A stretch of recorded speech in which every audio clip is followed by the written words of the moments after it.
The TB-3 was the world's first four-engine cantilever monoplane heavy bomber, a true giant of the early 1930s. It featured corrugated metal skin and non-retractable landing gear, looking archaic by World War II standards but revolutionary when introduced. It was used for everything from paratroop drops to experimental parasite fighter mothership roles. While slow and vulnerable to modern fighters, the TB-3 proved that the Soviet Union could build massive, complex strategic aircraft. The SB was a high-speed twin-engine bomber that formed the backbone of the Soviet bomber force in the late 1930s. It was aerodynamic and fast enough to outrun many biplane fighters of its era, seeing extensive service in the Spanish Civil War. However, by the time of the German invasion, it was obsolete and suffered heavy losses. Despite this, it was produced in huge numbers and provided critical experience in modern bomber operations. The Tu-2 was widely considered the best Soviet bomber of World War II. Designed while Tupolev was imprisoned in a sharashka, a prison design bureau, it was fast, durable, and capable of diving attacks. It bridged the gap between tactical support and level bombing. Unlike earlier Soviet bombers, it could defend itself and survive harsh punishment. It remained in service long after the war, a testament to its excellent fundamental design. The Tu-4 was a strategic bomber that was not designed but reverse-engineered from the Boeing B-29 Superfortress. After American bombers made emergency landings in the USSR, Stalin ordered them copied bolt by bolt. It gave the Soviet Union its first nuclear delivery capability and kick-started the Soviet strategic aviation industry.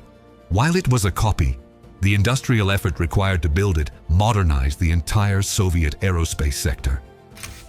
The Tu-16 was the Soviet Union's first successful jet strategic bomber, featuring swept wings and two massive turbojet engines buried in the wing roots. Known to NATO as the Badger, it was versatile, serving as a bomber, tanker, and electronic warfare platform. It was also licensed to China, where it flies today as the H-6. The Tu-16 proved that Soviet jet technology had matured enough to threaten naval carrier groups and distant land targets. The Tu-104 was the world's second jet airliner to enter service and the only one operational worldwide between 1956 and 1958, after the Comet was grounded. Based on the Tu-16 bomber, it brought the jet age to the Soviet people. It was fast and prestigious but suffered from poor handling at low speeds and had a spotty safety record. Nevertheless, it put the Soviet Union firmly on the map of civil jet aviation. The Tu-95 is the most iconic Soviet bomber ever built, instantly recognizable by its massive swept wings and four contra-rotating turboprop engines. Known as the Bear, it is the fastest propeller-driven aircraft in the world and incredibly loud. It was designed to carry nuclear missiles across continents. Despite its age, it remains in frontline service today because of its reliability and massive range. It is the enduring symbol of long-range Russian air power. The Tu-114 was a long-range airliner derived from the Tu-95 bomber. It was the largest and fastest passenger plane of its time, capable of flying non-stop from Moscow to Havana or New York. It famously carried Nikita Khrushchev to the US, towering over Western aircraft at airports.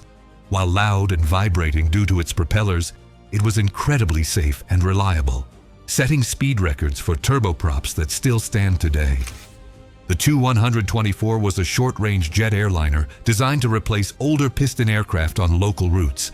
It was essentially a scaled-down version of the Tu-104, but introduced the world's first turbofan engines on a short-haul jet. It was rugged and capable of operating from unpaved airfields. While produced in smaller numbers, it helped connect the vast remote regions of the Soviet Union. The Tu-128 was a massive heavy interceptor, the largest fighter aircraft ever put into service. Known as the Fiddler, it was not designed for dogfighting, but for launching long-range missiles at incoming NATO bombers in the vast, empty Arctic North. It had poor maneuverability but excellent range and radar power. It served a specific niche role, guarding the borders where ground-based surface-to-air missiles could not reach. The Tu-22 was the Soviet Union's first supersonic bomber, designed to replace the Tu-16. Known as the Blinder, it had engines mounted on the tail and a distinctive needle nose. It was incredibly difficult to fly, with high landing speeds and poor visibility, earning a grim reputation among crews.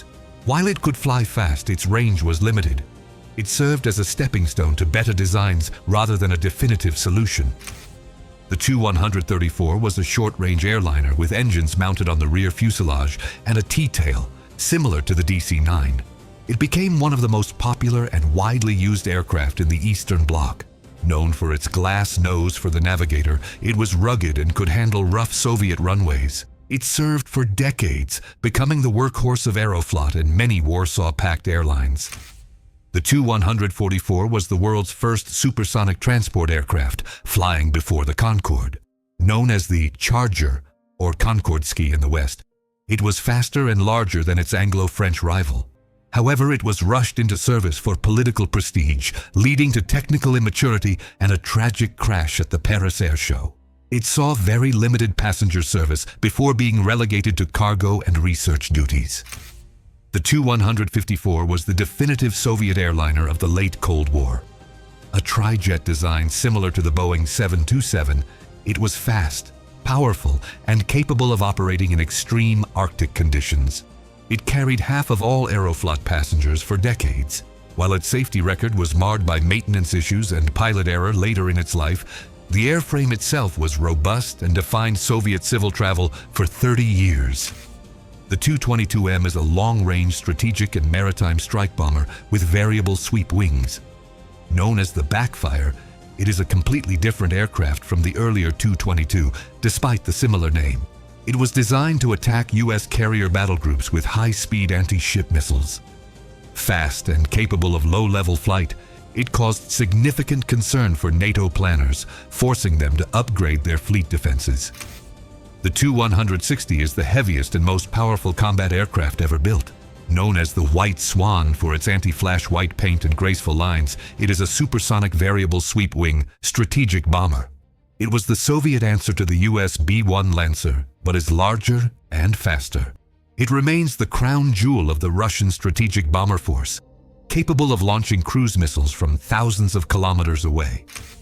The Tu-204 was developed to replace the aging Tu-154 with a modern, efficient twin-engine design.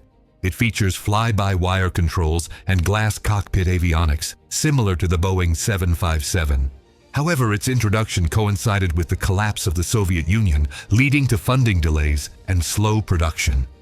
While a capable aircraft, it has struggled to compete with Western airliners in the global market. Thanks for watching. Like, subscribe, and tell me in the comments what you want to see evolve next. See you in the next one.